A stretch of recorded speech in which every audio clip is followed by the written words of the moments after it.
Hello and welcome back to the Level Up English podcast with me, Michael, and today we're looking all at phrasal verbs once again. So this is something we did a few episodes ago. If you go back a couple weeks ago, we were looking at phrasal verbs with up. Phrasal verbs that end in up. I got a question about this initially, that means at the beginning, I got a question about this, and I decided to look at it in more detail in that episode. So if you haven't heard that one yet, I recommend you go check it out now. That was episode 224. And in that episode, I give a nice introduction and talk about it more. But since making that episode, I've had a lot more suggestions and questions about these phrasal verbs, and many of you asking for a part 2 as well. So that's what I'm doing today. I'm giving you a part 2, and we're going to talk about it some more.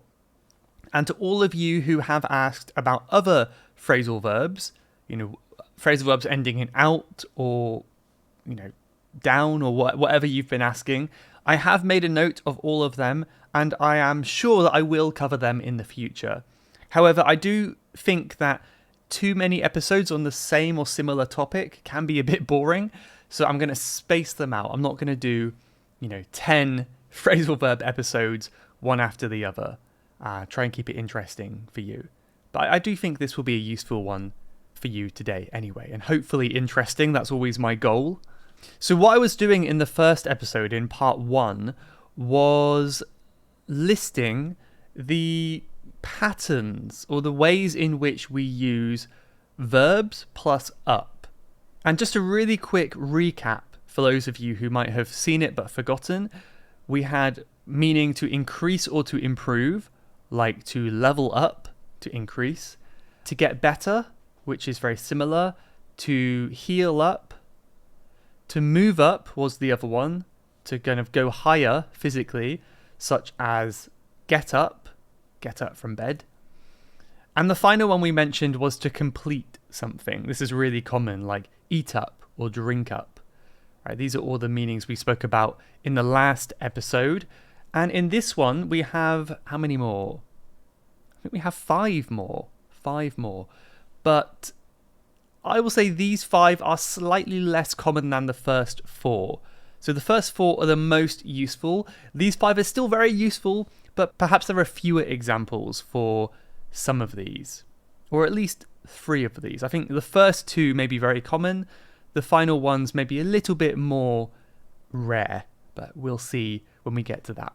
Some of you found my lesson useful. So last time on the previous part 1 episode, I gave a full lesson with more information and a quiz over at Level Up English. So, I talk about Level Up English a lot, which is my website, my membership website where I have lots of courses and lessons to help you improve your English. But maybe a lot of you don't know that for each podcast, at least nowadays, I didn't do this before, but nowadays for each podcast, I release lots of bonus content as well. Sometimes this is an explanation of the new words with a quiz, and you can listen to the audio. Sometimes I have bonus worksheets. On the previous lesson, I believe I also posted a PowerPoint presentation, which you can go through and learn these phrasal verbs in review. So there's always some kind of bonus content there for you, a little bit more than what you would get here on the public podcast. I haven't made it yet, but I think I will do something very similar for this episode. So if you want to see the bonus content and review this episode in a little bit more detail, then you might consider becoming a member. It's something I'm really passionate about, and I think it's going to help a lot of people. So if you want to find out more, you can go to levelupenglish.school and then click on the members button at the top of the page. And there's also a link in your podcast app. Wherever you're listening, there should be a link that takes you directly there. But yeah, thank you for checking it out if you do. So let's get back into it then. I will start by telling you the meaning of the kind of group of phrasal verbs here and give you some examples and then try to talk about them in my own way. Give some real life example of how we can use that phrasal verb.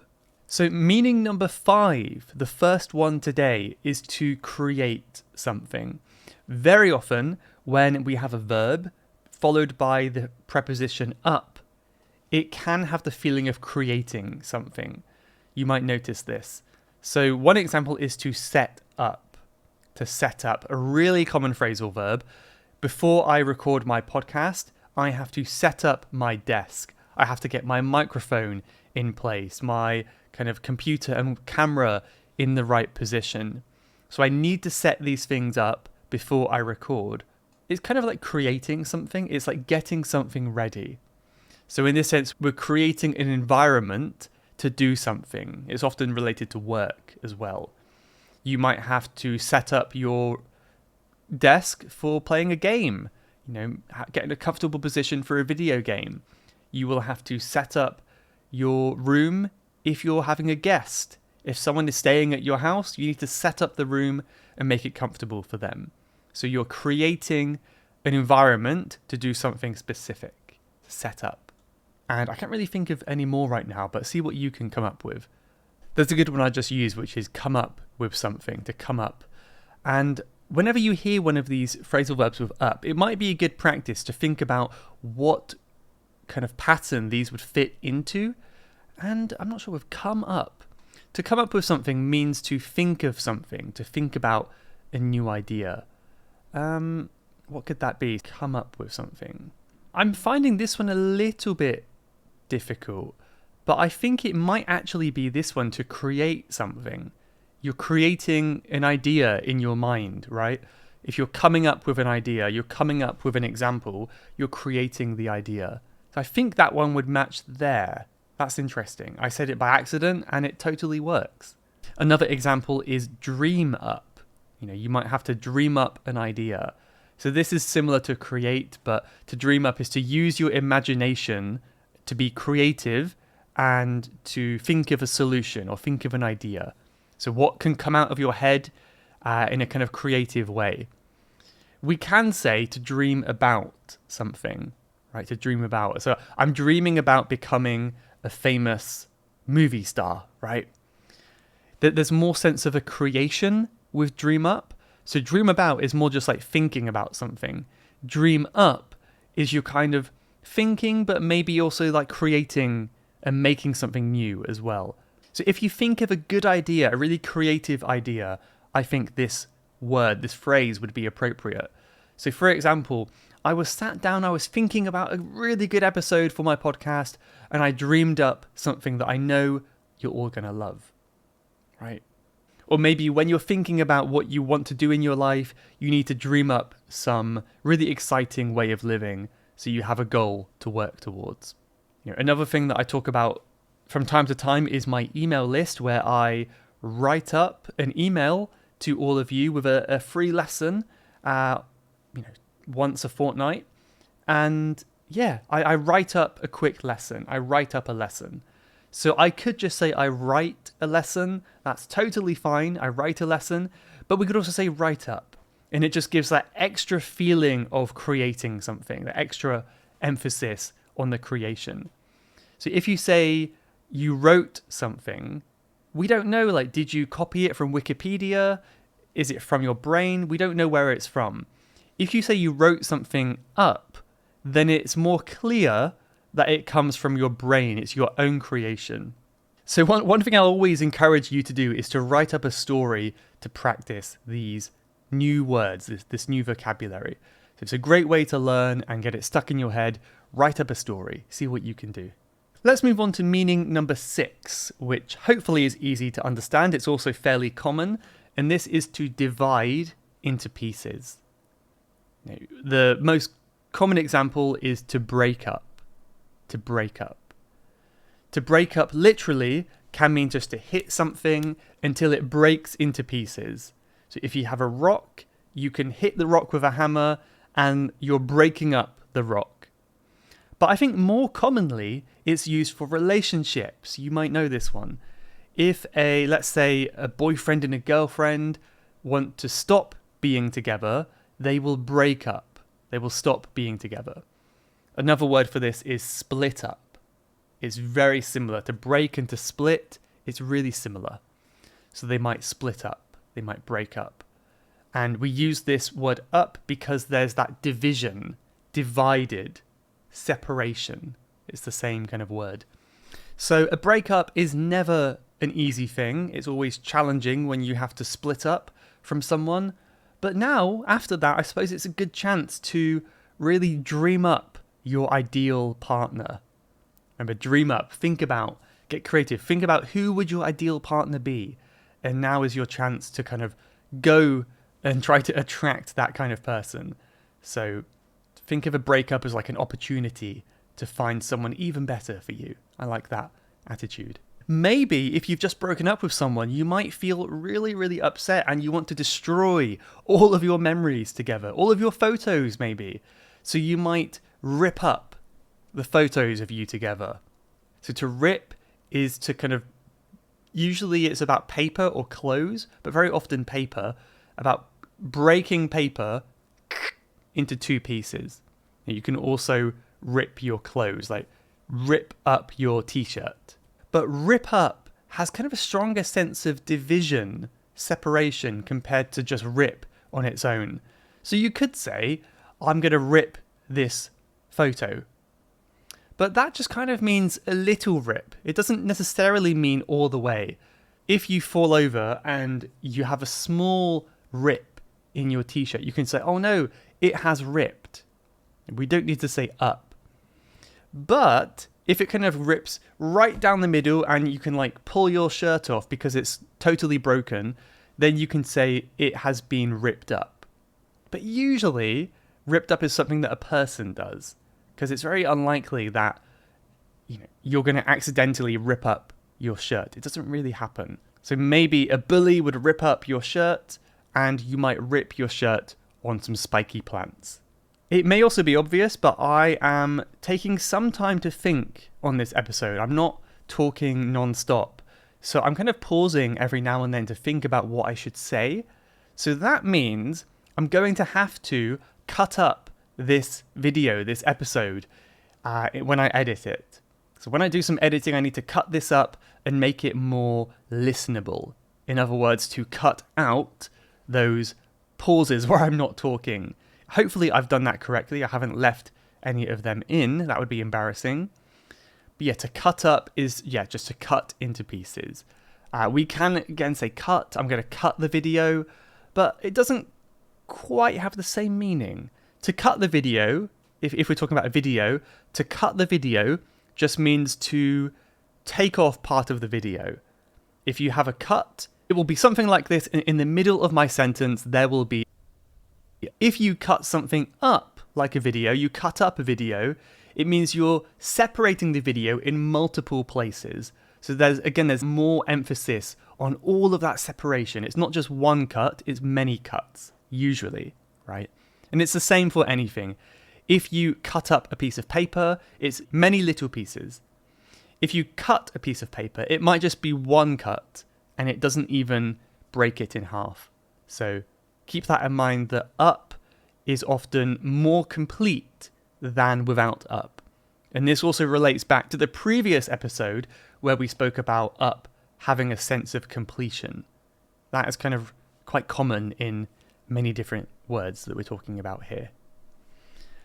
Now, let's move on to meaning number 7, which is useful. I can't think of too many examples like this, but there are a few, so I think it's still useful to learn. It's just not as popular as the previous ones. It can also mean to block something, So I spoke about this one on the sick episode, where a few weeks ago I was sick, and I made an episode where I wasn't feeling well, and I said I feel all bunged up, which is B-U-N-G-E-D, bunged. Quite hard to pronounce. If you're bunged up, that just means your nose and your kind of airways are blocked because you're sick, probably. So bunged up. We wouldn't say I feel bunged. I think bung is not a common word without the up. I don't really hear it without the up, personally. But bunged up is fairly common. It just means congested, blocked nose. It's difficult to breathe, right? So if you're bunged up, that's quite an advanced word, but a really good one to use, especially if you're doing like an IELTS exam or something. That could be a really high-level synonym to use. If anything is blocked, we can say the same really, like to block up, you know? If your sink is blocked, maybe there's too much hair in the sink because all your hair fell out like mine. You can say, oh, the sink is blocked. That's fine. It probably sounds a bit more natural to say the sink is blocked up. It's blocked up. It's really similar, honestly. There isn't much difference, but perhaps blocked up also has that sense of completion as well. It's like more blocked. It's really totally blocked, 100%. So maybe there's that feeling, I would say. But as with many of these phrasal verbs, a lot of them are just learning from context. Like one example is clog, clogged up. That's another one. Clog is similar to block. We often don't say clog on its own, like it's clogged. That's less common, but clogged up, I think, is more common. However, this is something that you would never really learn from a textbook. It's something that you need to learn from context, I would say, because there's not really a rule as to why. And I'll tell you what I mean. Clog up is normally used for toilets.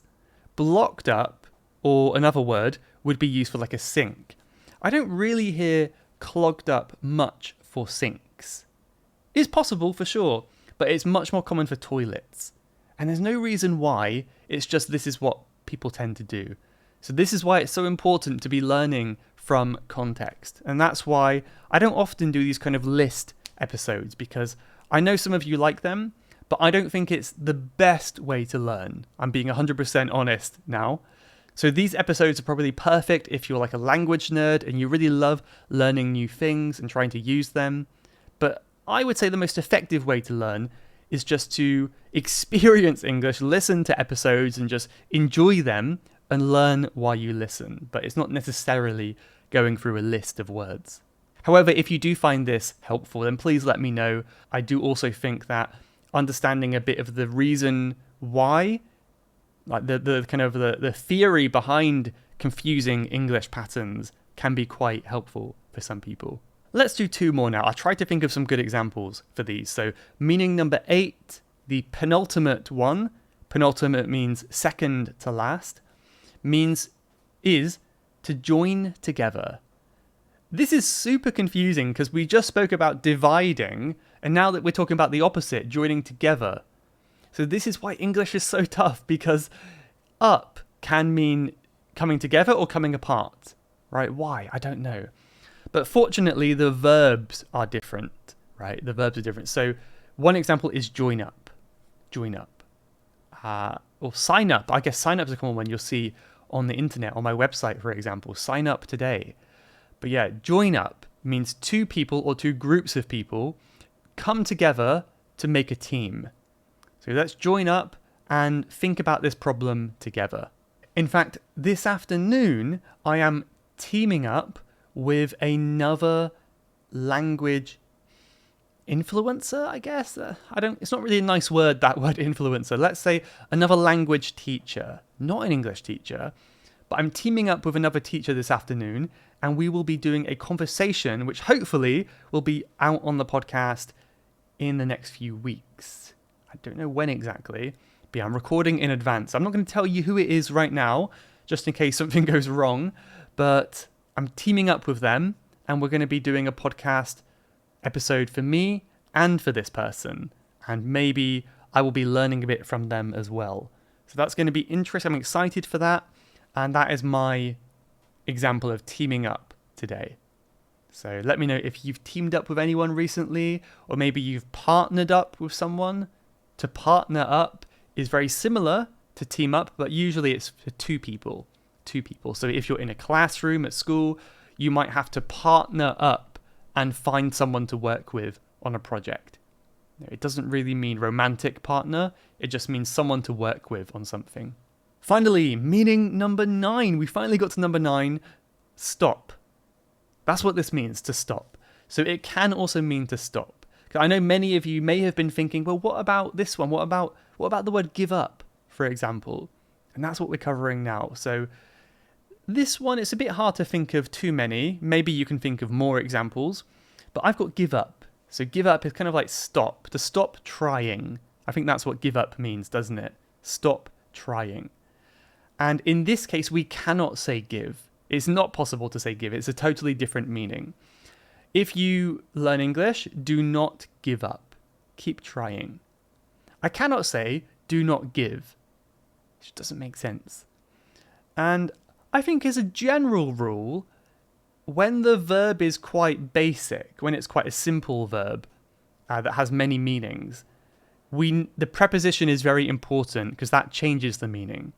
Give is a really, really common verb. Give is really common. So that up is important for the meaning. Another example we mentioned perhaps last time is do.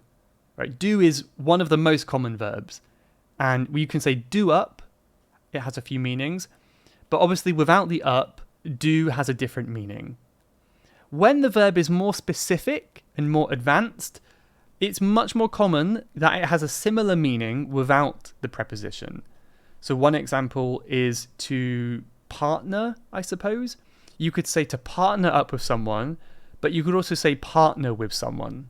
So when the verb is more specific, it's often possible to say it without the preposition too. I would say that's a good rule of thumb.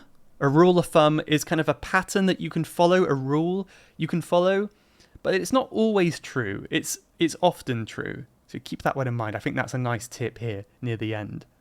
So yeah, don't give up learning English because I'm sure whatever situation you're in, English will be useful.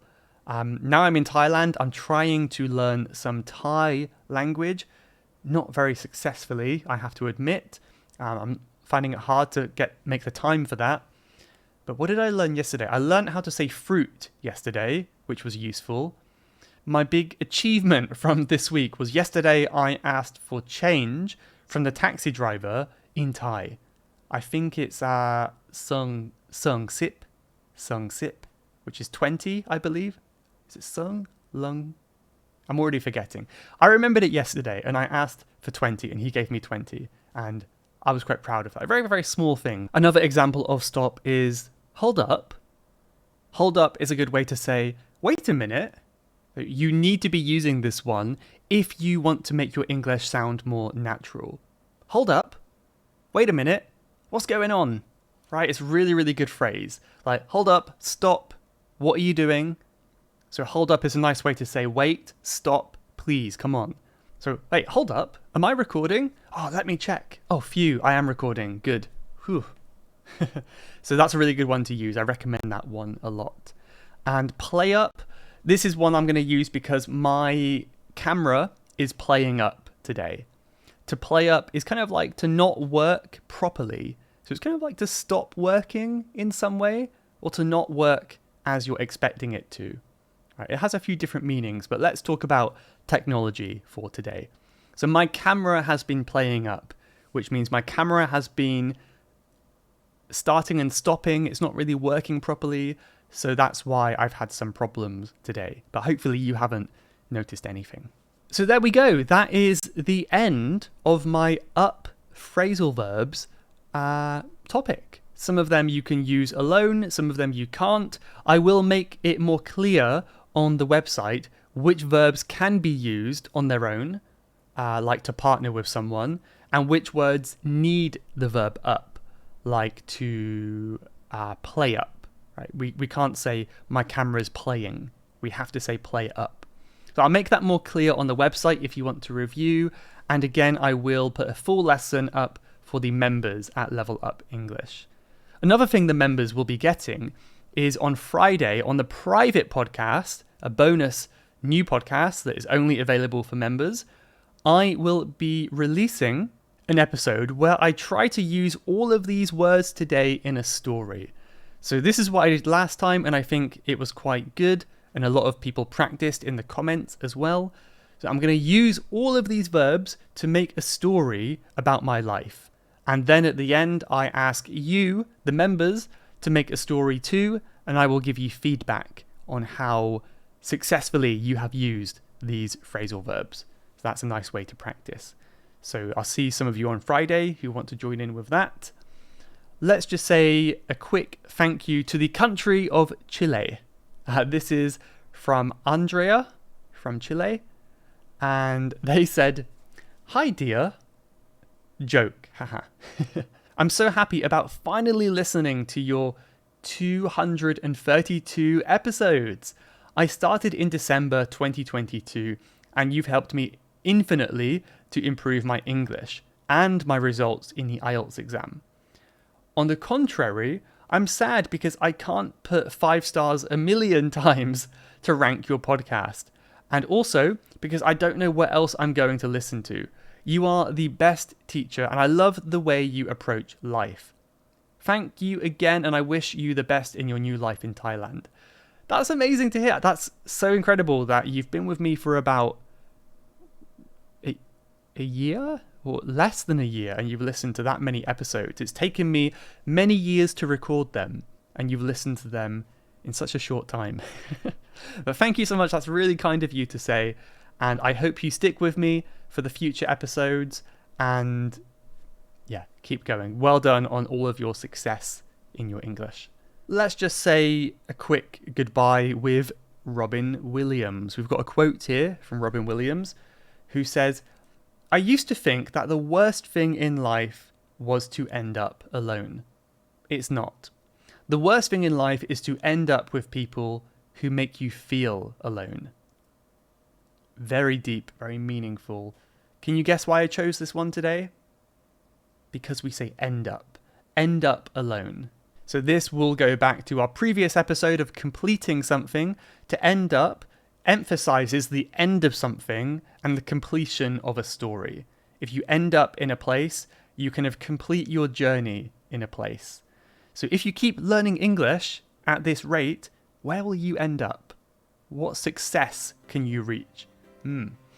Well, thank you for listening and I will see you next time. All the best. Thank you. You have been listening to the Level Up English podcast. If you would like to leave a question to be answered on a future episode, then please go to levelupenglish.school/podcast. That's levelupenglish.school/podcast. And I'll answer your question on a future episode. Thanks for listening.